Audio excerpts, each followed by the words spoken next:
नमस्कार दोस्तों, एवरीथिंग अभिषेक YouTube channel पे मैं अभिषेक आप सभी का स्वागत करता हूं। यह वीडियो आप सभी के लिए बेहद ही इम्पोर्टेंट होने वाला है क्योंकि हम इसमें जीव विज्ञान यानी कि सामान्य विज्ञान संबंधित जीव विज्ञान से संबंधित तथ्यों को और टॉपिक को लेकर के आए हैं जो कि विभिन्न प्रतियोगिता परीक्षा के लिए बेहद ही महत्वपूर्ण होने वाला है। पिछले वीडियो में हम आपको बता चुके थे जलीय स्तनपायी जीव के बारे में, यानी कि यहाँ तक हमने पढ़ लिया था और परीक्षा पक्षी वर्ग से संबंधित परीक्षा उपयोगी तथ्य को भी यहाँ तक हमने देख लिया था। अगर आप पिछला वीडियो नहीं देखे हैं तो इस वीडियो के डिस्क्रिप्शन में उसका लिंक है, वहां से आप सारे एपिसोड, सारे जो लेक्चर है, सारे क्लास को देख सकते हैं। फिलहाल इस वीडियो में आगे बढ़ते हैं और आगे बढ़ने से पहले आपको बताना चाहता हूं कि अगर आप हमारे इस चैनल पर नए हैं तो प्लीज आप सब्सक्राइब कर लीजिएगा और नए वीडियो का नोटिफिकेशन पाने के लिए बेल आइकन प्रेस करिएगा। साथ ही साथ दोस्तों के साथ शेयर करिएगा और लाइक करते जाइएगा। आगे बढ़ेंगे और इस वीडियो में हम इससे नेक्स्ट वाले पार्ट यानी कि इससे नेक्स्ट वाले जो तथ्य है, नेक्स्ट वाले जो टॉपिक है, उस टॉपिक को देखेंगे जो कि संबंधित होगा कोशिका से। देख सकते हैं आपके स्क्रीन पे शो हो रहे होंगे कोशिका, यानी कि कोशिका के बारे में हम यहाँ से जानेंगे कि कोशिका के कितने प्रकार होते हैं, परिभाषा वगैरह और कई जानकारी को जानने वाले हैं इस वीडियो के माध्यम से। वीडियो को लास्ट तक देखिएगा और लाइक करना मत भूलिएगा। लाइक करने से सिर्फ मोटिवेशन मिलता है, कुछ एक्स्ट्रा नहीं मिलता है ना। तो एक प्रकार का मोटिवेशन मिलता है जिससे हम आपके लिए वीडियो लाते हैं, है ना। देख सकते हैं जो कोशिका के बारे में जाने तो कोशिका के बारे में पिछले एनसीईआरटी का जो एपिसोड चल रहा है हमारे चैनल पे, उसमें भी हम आपको बता चुके थे कि कोशिका क्या है। तो कोशिका एक प्रकार का संरचनात्मक इकाई होता है और क्रियात्मक इकाई होता है, आप इस बात को समझते हैं। और यहाँ पर भी लिखा गया है कि जीवों की संरचनात्मक इकाई या फिर क्रियात्मक इकाई को कोशिका कहा जाता है।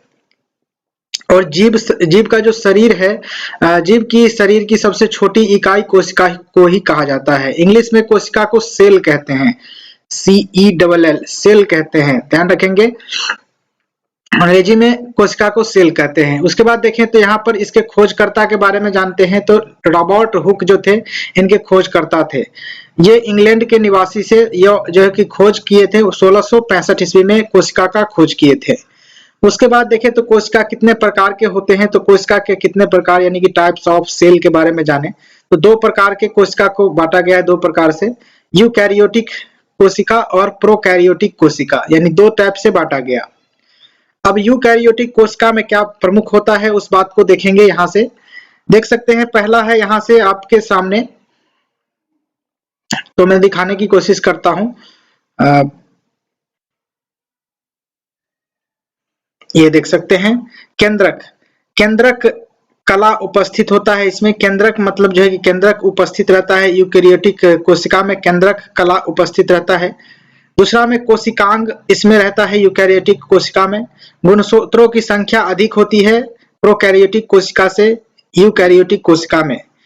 ध्यान रखेंगे, बहुकोशिकीय जीव में उपस्थित होता है यूकैरियोटिक कोशिका, जैसे कि यूकैरियोटिक कोशिका से संबंधित है कुत्ता, मनुष्य, हाथी इत्यादि, यानी कि बहुत बड़े जानवर के बारे में यहाँ पर बताया जा रहा है। और उसके बाद प्रोकैरियोटिक कोशिका में देखें तो प्रोकैरियोटिक कोशिका में जो देखते हैं तो यहाँ पर केंद्रक कला अनुपस्थित रहता है, इसमें केंद्रक कला उपस्थित नहीं रहता है। केवल एक गुणसूत्र वाले होते हैं, यानी कि जो जीवाणु होते हैं छोटे सूक्ष्मदर्शी से, मतलब सूक्ष्म जीव के बारे में यहाँ पर बताया गया है। और एक कोशिकीय सूक्ष्म जीवों की उपस्थिति होती है इसमें। यहाँ पर देखें तो इससे संबंधित जो उदाहरण है जैसे कि जीवाणु, नीले हरे शैवाल, ये सारे के सारे एक कोशिकीय जीव होते हैं। और एक कोशिकीय जीव जितने भी हैं वो प्रोकैरियोटिक कोशिका के अंतर्गत आते हैं। आगे बढ़ेंगे तो आपके पास और जानकारी आएगा कोशिका से संबंधित। तो कोशिका से संबंधित और जानकारी जानने के लिए यहाँ पर देख सकते हैं कोशिका सिद्धांत का प्रतिपादन किसने किया था। तो कोशिका सिद्धांत के जो है के बारे में जाने तो इसका सिद्धांत स्लाइडेन नामक वैज्ञानिक जो कि जर्मनी के थे, ये वनस्पति शास्त्र से थे। ध्यान रखेंगे, स्लाइडेन नामक जो वैज्ञानिक थे उन्होंने कोशिका सिद्धांत का जो है कि प्रतिपादन किया। और श्वसन, तो देख सकते हैं स्वान जो थे जो कि जर्मनी के ही थे, जंतु विज्ञान शास्त्री थे। तो इन दोनों ने है क्या किया, तो कोशिका सिद्धांत का प्रतिपादन किया। अब जो है कि महत्वपूर्ण तथ्य के बारे में देखें इसी से रिलेटेड, तो सबसे बड़ी कोशिका के बारे में अगर पूछा जाए तो सबसे बड़ी कोशिका शुतुरमुर्ग पक्षी के अंडे में होता है। यानी शुतुरमुर्ग पक्षी के अंडे जो होते हैं सबसे बड़े कोशिका के रूप में जाने जाते हैं। सबसे छोटी कोशिका के रूप में जाने तो माइकोप्लाज्म और गैलीसेप्टिकम नामक सूक्ष्म जीव होते हैं। दो जीव हैं, माइकोप्लाज्म और गैलीसेप्टिकम, जो है कि दो प्रकार के जीव हैं, दो जीव हैं। ये इसमें जो है कि सबसे छोटी कोशिका के रूप में पाया जाता है। नेक्स्ट आपका जो इंपॉर्टेंट तथ्य है, यह कहता है कि सबसे लंबी कोशिका क्या होता है। तो सबसे लंबी कोशिका के रूप में जाने तो न्यूरॉन या फिर तंत्रिका को कहते हैं। न्यूरॉन और तंत्रिका जो होता है सबसे लंबी कोशिका के रूप में जाना जाता है। उसके बाद देखिए कोशिका विभाजन के लिए, कोशिका विभाजन की जो परिभाषा है यहाँ पर देख सकते हैं कि पुरानी कोशिका विभाजित होकर नई कोशिका का निर्माण करता है, जिससे कि हमारे शरीर में जो है कि ऊर्जा का संचरण होता है, नए अंग का निर्माण होता है। इस प्रकार से आप समझ सकते हैं विकास होता है शरीर का। यहाँ पर खोजकर्ता है इसका बिरचाओ नाम से वैज्ञानिक थे, बिरचाओ नाम से वैज्ञानिक थे। उन्होंने कोशिका विभाजन के बारे में बताया और इसके बारे में संरचना को दिखाया, मतलब यह है कि इसके बारे में उन्होंने उजागर किया। आगे देखेंगे तो कोशिका विभाजन के प्रकार के बारे में यहाँ पर कहा गया है कि कोशिका विभाजन के कितने प्रकार होते हैं, यानी कि किन किन प्रकार से कोशिका विभाजन होता है। तो कोशिका विभाजन 3 प्रकार से होता है, देख सकते हैं। पहला है अर्धसूत्री, दूसरा है समसूत्री और तीसरा है अर्धसूत्री। ध्यान रखेंगे, इसको रिडक्शन सेल डिवीजन बोलते हैं, इसको मिटोसिस बोलते हैं, मिटोसिस बोलते हैं। उसके बाद देख सकते हैं एमीटोसिस, इसको बोलते हैं अर्धसूत्री को।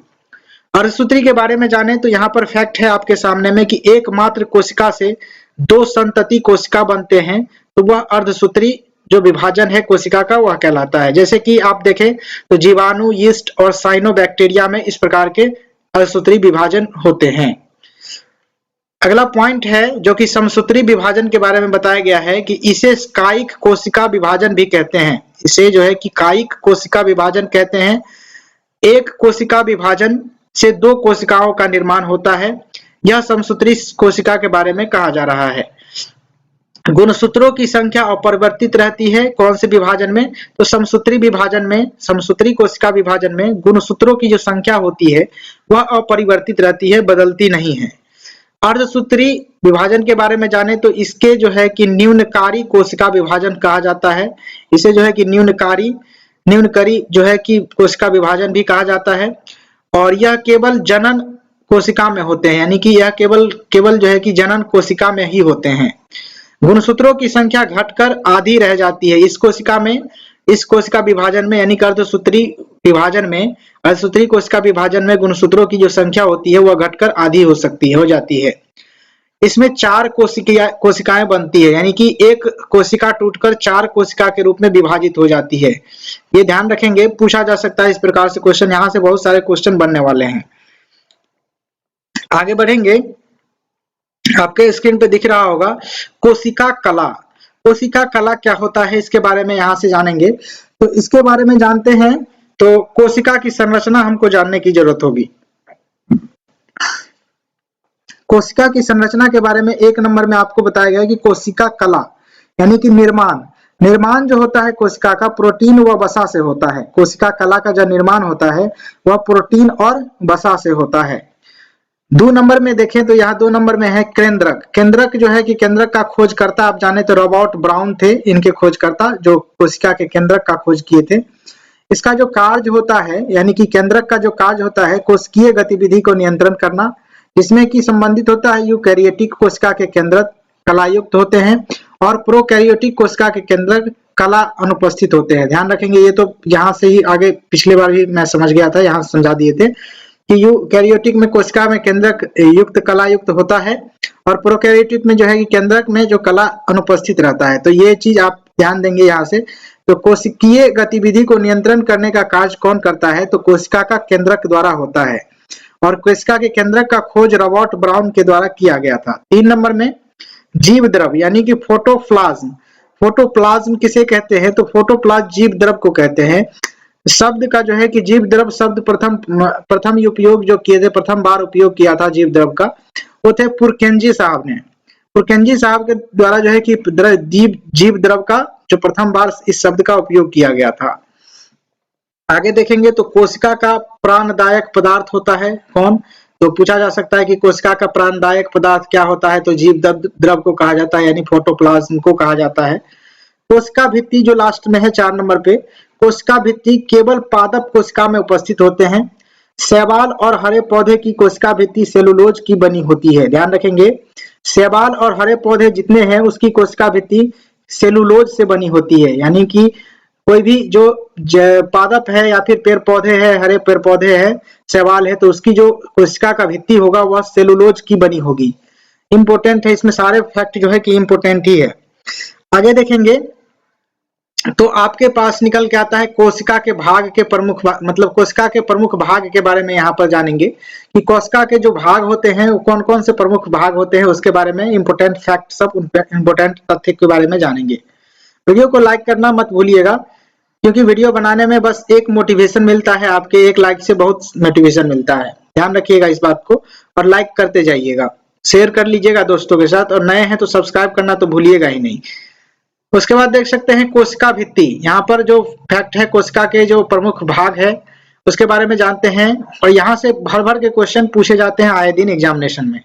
तो कोशिका भित्ति के बारे में जाने तो कोशिका भित्ति के बारे में जानते हैं तो सिर्फ पादप कोशिका में यह विद्यमान होता है, सेलुलोज से निर्मित होता है, और कोशिका का सबसे बाहरी जो आवरण होता है उसे कोशिका भित्ति कहा जाता है। ये इंपॉर्टेंट फैक्ट हुआ कोशिका भित्ति के रिलेटेड। दूसरा नंबर में यहाँ पर देखें तो है आपका राइबोसोम। राइबोसोम के बारे में जाने तो राइबोसोम क्या होता है, तो इसका नामकरण किए थे देख सकते हैं पॉलाडे द्वारा, जो है कि ये वैज्ञानिक थे पॉलाडे, उनके द्वारा जो है कि इसका जो है कि नामकरण किया गया था। इसमें प्रोटीन संश्लेषण में यह जो है कि सहायक होता है, प्रोटीन का जो संश्लेषण होता है तो उसमें राइबोसोम की सहायता लेनी पड़ती है या फिर सहायक होता है। अन्य नाम के रूप में जाने तो प्रोटीन की फैक्ट्री के रूप में राइबोसोम को कहा जाता है, प्रोटीन की फैक्ट्री राइबोसोम को कहा जाता है। ध्यान रखेंगे इस बात को। यहाँ पर चलते हैं माइटोकॉन्ड्रिया। माइटोकॉन्ड्रिया को सूत्र कणिका भी कहा जाता है कई बार, तो इसको ध्यान रखेंगे कि सूत्र कणिका माइटोकॉन्ड्रिया को ही कहा जाता है, माइटोकॉन्ड्रिया का ही अलग नाम है। खोजकर्ता इसका था माइटोकॉन्ड्रिया का अल्बर्ट वान कॉलिकर थे, जो कि 1857 ईस्वी में इसकी खोज किए थे। नामकरण के बारे में जाने तो इसका जो नामकरण किए थे बेडा द्वारा किया गया था, बेंडा जो वैज्ञानिक थे उनके द्वारा किया गया था। उसके बाद श्वसन संबंधी क्रियाएं इसके द्वारा होता है, माइटोकॉन्ड्रिया के द्वारा होता है।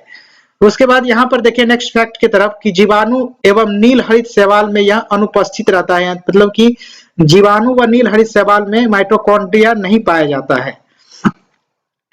अन्य नाम के बारे में जाने तो कोशिका का जो पावर हाउस होता है वह माइटोकॉन्ड्रिया को ही कहा जाता है। क्रेब्स चक्र इसी में संपन्न होता है। ध्यान रखेंगे क्रेब्स चक्र जो होता है कि माइटोकॉन्ड्रिया में संपन्न होता है, यानी कि होता है। अगला जो है कि देख सकते हैं केंद्रक के बारे में जाने तो खोजकर्ता रॉबर्ट ब्राउन 1831 ईस्वी में किए थे। यूकैरियोटिक कोशिकाओं में यह अनुपस्थित रहता है और प्रोकैरियोटिक कोशिका में केंद्रक अनुपस्थित रहता है। आनुवांशिकी पदार्थ जो है कि डीएनए का स्रोत है, यह जो है कि केंद्रक जो होता है कि डीएनए का आनुवांशिकी पदार्थ जिसे बोलते हैं डीएनए, उसका जो है कि स्रोत केंद्रक ही होता है। ध्यान रखेंगे। उसके बाद देखें तो अंतःद्रवी जालिका के बारे में जाने तो राइबोसोम इसी से चिपके रहते हैं, यानी कि अंतःद्रवी जालिका जो होते हैं उसी से चिपके रहते हैं राइबोसोम। यानी कि पूछा जा सकता है राइबोसोम कहाँ पाए जाते हैं, तो अंतःद्रवी जालिका में पाए जाते हैं।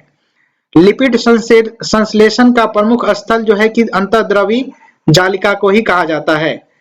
लाइसोसोम के बारे में जाने तो लाइसोसोम का अन्य नाम के बारे में जाने तो आत्मघाती का जो है कि थैली या फिर सुसाइडल बैग भी कहा जाता है लाइसोसोम को। लाइसोसोम को आत्महत्या की थैली कहा जाता है और सुसाइड बैग भी कहा जाता है। ध्यान रखेंगे। खोजकर्ता के रूप में जाने तो डी डुबे जो है कि 1955 ईस्वी में इसकी खोज किए थे। गोल्जी काय के निर्माण में जो है कि लाइसोसोम सहायक होता है। स्तनधारियों में लाल रक्त कणिकाओं में यह जो है कि अनुपस्थित रहता है, यानी कि लाल रक्त कणिकाओं में जो है कि कौन स्तनधारियों के जो लाल रक्त कणिका होते हैं उसमें लाइसोसोम उपस्थित नहीं रहता है। इस बात को ध्यान रखेंगे और आगे बढ़ेंगे। स्क्रीन पर दिख रहा होगा आपको गोल्जी बॉडी यानी गोल्जी काय दोनों सेम है। गोल्जी बॉडी और गोल्जी काय एक ही चीज होता है। इसके खोजकर्ता को देखें तो खोजकर्ता थे कैमिलो गोल्जी। इन्हीं के नाम पे गोल्जी काय शायद नाम रखा गया था और 1898 ईस्वी में इसकी खोज की गई थी। क्रियात्मक इकाई के रूप में जाने तो जो है कि क्रियात्मक इकाई सिस्टर्नी महोदय के द्वारा सिस्टर्नी में होता है या फिर सिस्टर्नी महोदय के द्वारा किया गया था क्रियात्मक इकाई के बारे में।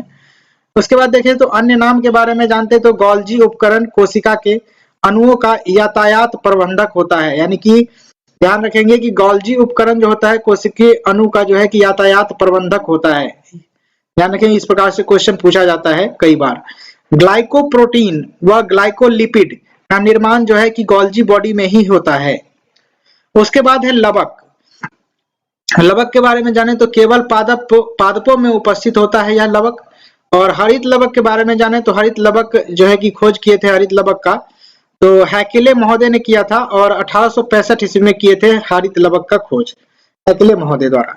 उसके बाद यहाँ पर नेक्स्ट जो टॉपिक है, नेक्स्ट जो पॉइंट है आपके सामने, पादप कोशिका एवं जंतु कोशिका में अंतर क्या होता है इसके बारे में जानेंगे और इस वीडियो को समाप्त करेंगे। नेक्स्ट वीडियो में हम देखेंगे और कई पॉइंट। फिलहाल इस टॉपिक को जान लेते हैं कि कोशिका भित्ति जो होता है यानी कि पादप कोशिका और जंतु कोशिका में अंतर बताया जा रहा है कि कोशिका भित्ति एक प्रकार का अंग होता है कोशिका का जो कि पादप कोशिका में उपस्थित रहता है यानी होता है और जंतु कोशिका में अनुपस्थित रहता है। लवक के बारे में जाने तो लवक जो है कि उपस्थित होता है पादप में और जंतु में अनुपस्थित रहता है। तारकाय के बारे में जाने, तारकक काय जो है कि तारकक काय जो है कि उपस्थित रहता है आपका पादप कोशिका में पेड़ पौधे में और अनुपस्थित मतलब जो है कि अनुपस्थित रहता है आपका पादप में और उपस्थित होता है जंतु में। रिक्तिका के बारे में जाने तो रिक्तिका कोशिका का जो है कि बड़ी होती है किसमें तो पादप में और छोटी होती है आपका जंतु में। इस बात को ध्यान रखेंगे। इस वीडियो में आप जान पाए कोशिका के बारे में कुछ और फैक्ट और इससे जुड़ी और जानकारी हम नेक्स्ट वीडियो में आपके सामने लेकर के आएंगे। फिलहाल इस वीडियो में बस इतना ही। तब तक के लिए जय हिंद, वंदे मातरम।